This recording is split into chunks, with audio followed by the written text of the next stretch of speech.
Sampurasun Palawargi. Ayo orang dia jadi sejarah Jerman ya namanya. Kulturna kumaha ya. Tah itu di tukang bekas peninggalan gedungna zaman Perang Dunia Kedua. Si bapak eta teh, nah si Adolf Hitler teh baheulana kan ngefans ka Romawi.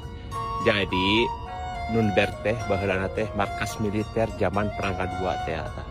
Tah ieu teh contohna ya. Ieu teh ngaranna mah ayeuna mah Doku Centrumna. Baheula mah dipake ke kongresna zaman perang gitu. Saya kan ngefans karena Romawi.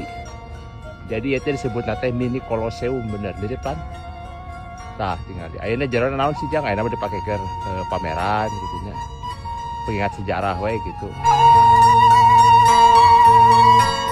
Jadi ieu teh aya besar di Jerman teh gitu. Jadi ya agar we kudu aya sejarah mah pengingat masa lalu. Nyai mah orang ulin lah kajaran nanya aya naon wae gitu. Ya kitu heula di Jerman.